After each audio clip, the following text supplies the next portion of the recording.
Hello and welcome back to Quirk Analysis 101, the series where I give you a detailed rundown on the quirks in the world of My Hero Academia. In the last video, I discussed the ability that belongs to Mr. Sunshine's Smiley Boy, clothing optional, you may be strong, but he's stronger, Mirio Togata, a.k.a. Lemillion, and his peculiarly powerful quirk that is Permeation. In today's video, I will be rediscussing the quirk that belongs to the coldest hot stuff of Class 1A, Senior Sexy Exhale, my dad hits me harder than you ever could, half and half boy, Shoto Todoroki, a.k.a. Shoto. Wait a minute, Todoroki doesn't have a hero name? Why isn't there more of an uproar about this? Oh, it's probably because the most realistic name to give him would be Lukewarm. But before I begin, don't forget to Detroit smash that like button and slide on into that subscribe button's DMs to hit that notification bell. Now, without further ado, let's flash freeze our way on over to the chillingly charred Frosty Flame quirk that is half cold, half hot. Half cold, half hot is a long-range emitter type quirk which first appeared in chapter 11 of the My Hero Manga and episode 8 of the anime. This quirk grants its user the ability to generate ice, frost, and cold from the right side of their body and fire, flames, and heat from the left, making them half cold, half hot. It's literally in the name. The user can also produce these flames and or ice from any part of their body on the element's respective side. Basically, he can blaze up any part of the left side of his body and chill out any part of the right. Now, while the user can create and manipulate the ice and fire they produce, they are unable to manipulate either element that comes from an external source. So while Todoroki is free to make ice slides with his own ice, he can't turn the Antarctic into an ice playground with just the ice around him. And the same goes for fire. He can produce flames of varying heat, but he can't put out a burning building with his mind.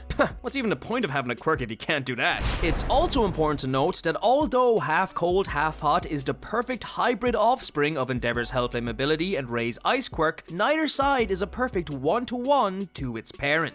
Basically, while the flame side of this quirk is similar to Hellflame and the ice side is similar to Ray's ice quirk, they are not identical, as this quirk is very much its own. Which, when you think about it, is a beautiful metaphor for how even though Shoto was born to be the perfect combination of his parents, though he is similar to them in ways, he is his own unique person, with his own unique quirk. Or Horikoshi could have just taught, "Fuck it, handsome anime boy is different." But anyway, now it's time to talk about this quirk's abilities, for which, sweet mother of Midoriya, there is a lot of. Endeavor was not messing around when he said Shoto will be the one person to surpass All Might. Dude went beast mode with these abilities. But you know who else goes beast mode in absolutely everything they do? The sponsor of this video, Bokksu. Oh boy, Wait, Bokksu again? Bokksu again? Yes, Bokksu again, Dave. How could you not love Bokksu? Oh, no, I do, but... But, Dave, it's a premium Japanese snack box subscription service that delivers original assortments of traditional gourmet Japanese snacks and tea pairings. Yeah, I was just... And not only that, but every month Bokksu will send out a fresh box jam-packed with tons of different sweets and treats, as well as a booklet detailing not only information on each of these delightful goodies from their flavor to their place of origin, but also on the box's theme. The box's theme, Dave! That's awesome. Plus, these aren't just your average snacks either, Dave, as Bokksu is the only Japanese snack box subscription service that partners with 100-plus-year-old authentic Japanese snack makers to deliver Japan-exclusive snacks to your door. To your door, Dave! Oh boy, I really think I struck a nerve this time. So, Dave, Bokksu would not only make the absolute perfect and memorable gift for anyone in your life who appreciates Japanese snacks and culture, especially during a time where people aren't able to travel around as easily as they would like to, but you would also technically be gifting them the chance to win free tickets to Japan, because Bokksu is having a giveaway. Anyone who subscribed to Bokksu before December 31st would automatically be entered into a competition for a chance to win these tickets. I'll also include a link in my description so you can check out the terms and conditions and other methods of entry. So if you really want to surprise someone this holiday season and want to spite Dave for being an absolute Grinch hating on Bokksu's holiday spirit, but I love Bokksu, or you just want to win those sweet tickets for yourself, then subscribe to Bokksu.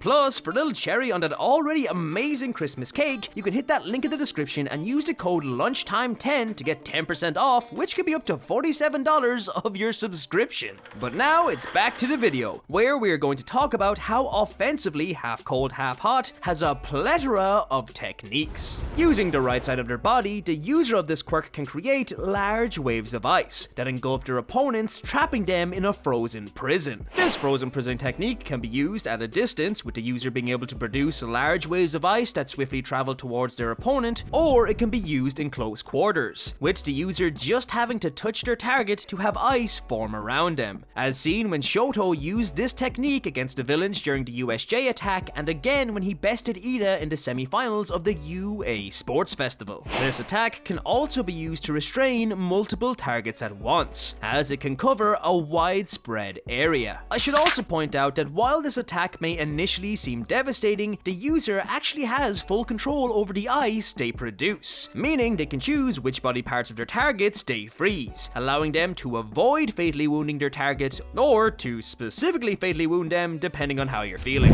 This level of control is also great for support situations, as the user can cover enemy territory with ice while simultaneously preventing it from getting in their allies' way. And when I say enemy territory, I mean it can be a simple area like an open battlefield, or even a complicated structure such as an entire building, as seen when Todoroki just froze the feet of his fellow classmates Ojiro and Hagakure during Class 1A's first battle exercise. In fact, the user of this quirk gains such a level of control over their ice that they can manipulate it to take the form of any shape they desire. Whether it's an ice barricade used to defend yourself, an ice house to live in, or for the more immature of us out there, they can make a ginormous multi-storied ice-shaped pea. Using the left side of their body offensively, the user of this quirk is capable of shooting out streams of fire, essentially turning themselves into a human flamethrower. The user can use one continuous consuming stream of fire to overwhelm their opponents at a distance, or they can shoot short waves of it, allowing them to swiftly hit multiple targets with flames in quick succession. For melee combat, the user actually has the power to engulf the entire left side of their body in flames, which is not only great for offensive close quarters, but also is a great move for defense, as seen when Stain tried to take some of Todoroki's blood, but he couldn't get past his body of fire. Mobility wise, there is a lot this quirk is capable of as well. Just like Endeavor, by expelling fire jets through the sole of their left foot, the user can temporarily suspend themselves in the air, and they can also eject said flames outwards from their foot or from their back to propel themselves forward. Now, since the user of this quirk only has flames coming out the left side of their body, this technique doesn't work quite as well as Hellflame's version, where the user can stay suspended in the air indefinitely. But not to fear, as this quirk does make up for it with its ice side. Using the ice side of their body, the user can not only stack ice shards behind their back to propel themselves forward or to freeze the ground, turning it into a makeshift ice rink which they can skate on, but they can also mold the ice they create into whatever shape they desire, such as a stairs, a slide, or even a giant pillar that raises upwards. Who needs to fly to get up high when you can just build the stairs? Now, you may be thinking, trading ice and flames is great and all, but how much of it can I create, and how cold or hot can it be? And the answer to those questions is a hell of a lot and pretty damn cold or hot. In terms of how much of these elements the user can produce at one time, we just have to look at this quirk's named super moves. The first of which I'm going to mention is called Heaven Piercing Ice Wall. For this move, the user creates an enormous ice glacier that can either encapsulate their opponent or block the immediate field of battle in ice. Now, when I say enormous, I mean majunganormous. The glacier this move creates has been seen to cover huge portions of a forest, and in some cases even tower over entire city blocks. It's a lot of ice. To see how much fire the user can produce, we just have to look at Heaven Piercing Ice Wall's fire equivalent super move, which is known as Wall of Flames, which sounds way less threatening than Heaven Piercing Wall, but still pretty threatening. For this move, the user generates a burst of flames that covers and engulfs a large area. Now, the user can choose to generate the burst of flames in front of them, which will only temporarily keep the area aflame, or by igniting the entire left side of their body ablaze, they can create one giant inferno with them at its epicenter. The first time we saw this move in action was during the joint training arc, in which Todoroki used it on Tetsu and nearly set the entirety of Battleground Gamma ablaze. So yeah, to answer your question, it's a lot of fire. On the topic of super moves, there's also a flame-based super move which, after receiving training from Endeavor, Todoroki also mastered, called Flash Fire Fist, in which the user increases the temperature of their flames to their maximum and compresses them into a white hot point, maximizing both their fire output and fire power. Essentially, the user makes the hottest, most concentrated flames they can possibly make. And after learning this technique from Endeavor, Todoroki actually created his own super move which he calls Flash Fire Fist Jet Kindling.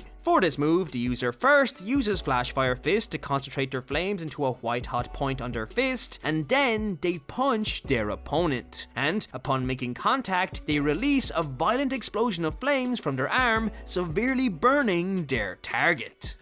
Punching things till they turn to ash, like father, like son. Now, since this is the most powerful technique the user of this quirk can perform with their fire side alone, you may be wondering what is the coldest technique. And unfortunately, we don't know, as Todoroki has never really shown off the limits of his ice ability. Although, in the My Hero Academia Hero Rising's movie, he did freeze the villain Chimera inside and out using ice, which he claimed was the lowest possible temperature he could make. So, at least there's that. Also, on the topic of movies, in the newest My Hero movie, My Hero Academia World Heroes Mission, there was one scene where Todoroki performed his own version of Endeavor's Hell Spider technique, in which he concentrated his flames into white hot points on his fingertips and emitted beams of fire to slice through his target. Although I will say Todoroki's version was nowhere near on the same level as Endeavor's. Not even close. And finally, in terms of an ultimate move, half cold, half hot does in fact have one, and it's called Flash Freeze Heat Wave. For this move, the user of this quirk first uses their ice to thoroughly chill the air in the area around them, and then by switching to their fire, they rapidly heat the air, causing it to expand drastically, turning the user's ordinary flames into superheated blasts that have the capability of devastating anything that gets in their path. This move was so powerful in fact that it not only obliterated Midoriya, who was using 100% of One For All, I'll bet his body couldn't handle the power at the time, and created one of the most visually iconic and beautiful moments in the entire series, but the first time it was used was the last ever time in the show, excluding movies, that the iconic You Say Run soundtrack was ever used. That's right, this ultimate move is so powerful it not only beat Midoriya, but changed his team song forever. Now that's an ultimate move.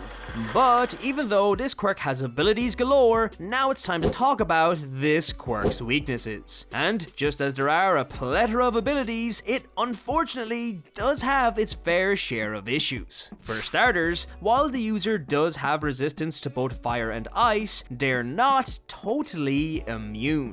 This means that not only can the user be affected and hurt by these elements, but overusing their own fire and ice can lead to frostbite or overheating, which could possibly become fatal. To counteract this weakness, the user can alternate between using their fire and ice attacks to moderate their body temperature. However, this is a weakness of its own, as if you're facing an opponent who knows this fact, they could predict which element you're going to use next based on how much you have used either side. It also could prove to be fatal in a situation where one of your elements is nullified, such as underwater, in a room with highly flammable objects, or against an opponent who absorbs fire or ice. If you caught yourself in this situation, you would be limited to only using one side of your body, and there would be a big limitation on the amount you could use. Just look at Todoroki's first fight with Midoriya, in which he refused to use his fire. His body began to seize up and twitch, and he was severely literally fatigued solely due to the overuse of his ice. And speaking of the usage of only one side, another weakness that comes with this quirk is that ice is restricted to the right side of the body and fire is restricted to the left. This means that if one side of the user's body gets pinned down or trapped, then the user would be unable to use that element. Midoriya himself took advantage of this weakness during the cavalry battle, staying on Todoroki's left side as much as possible as he knew he wouldn't use his fire. Now, it is interesting to mention, however, that currently in the manga, Todoroki is training himself to be able to generate both elements from either half of his body, counteracting this weakness completely and effectively giving him 2 quirks. However, it is very much yet to be seen if he can pull it off, and if so, to what extent. But regardless, the greatest weakness this quirk has to offer, just like other flame quirks like Endeavor with Hell Flame and with the villain Dabi's quirk Cremation, is clothes. While Endeavor, Dabi, and Shoto happen to live in a world where they can easily get access to fire-retardant clothing, not every piece of clothing in our world is as forgiving. So if you ever wanted to get your flame on or even chill out, you would probably lose almost every clothing item on you. And depending on your self-confidence, if you know what I mean, your dignity. But enough of the weaknesses. Now it's time to talk about this quirk's potential. The first of which is the fact that the user actually has access to more elements than you think. Since the user can create ice and fire at will, they can just create ice, melt it, and poof, you got water. What can they do with this water, you ask? Well, they could drink it, cause things to get wet. You could bottle it and sell it online as Todoroki water, and you know people would buy that. Or you could use it to power up other people's moves, like Kaminari's electricity. Plus, if you wanted to take it a step further, you could make a pool of water and then heat it with your fire. And bada bing bada boom, you have boiling water or steam. With this technique, you could plant water spots on the ground to surprise incoming opponents, and then boil it or steam it to cause some serious damage. I mean, come on, we all know how damaging boiling water can really be. Another potential this quirk offers is something Todoroki is actually working on, to use his power on either side of his body. This would not only solve a bunch of this quirk's weaknesses, but it opens up so many possibilities for Todoroki, as if he could master his fire with his whole body, then he would essentially gain Endeavor's full quirk, allowing him to do absolutely everything Endeavor can do and more. Also, since we have seen Shoto engulf his left side in fire, he could potentially do the same with his right, except with ice, making him look like an inverse of his first ever hero costume and giving him an extra layer of defense. Plus, if he gets full body control of his ice powers, he could turn into a giant ice man. Now that would be cool. But still, in my opinion, the greatest potential this quirk offers is the power of flight. And no, I don't mean like how Endeavor does it. I'm talking, you strap a balloon onto Todoroki's back, he lights up his fire side, and boom, he turns himself into one handsome ass hot air balloon. Sure, anyone can fly the normal way, it takes a true hero to fly in with style. And that's everything you need to know about the quirk half cold, half hot. Overall, this quirk is insanely powerful, versatile, and quite frankly, unique. It is so easy to see why Endeavor sought after this power. If there is any quirk in the series to match or even surpass One for All, it is definitely this one. And to be honest, its abilities and powers greatly outweigh any of its weaknesses. So, would I like to have this quirk? Is my name Saint Mama Julia II? No, it's not, but I would still love to have this quirk. But let me know what you think. Would you like to have the half cold, half hot quirk? And what quirk would you like me to cover in this series next? Let me know in the comments below. Thank you so much for watching, and I'll see you in the next video. Plus Ultra.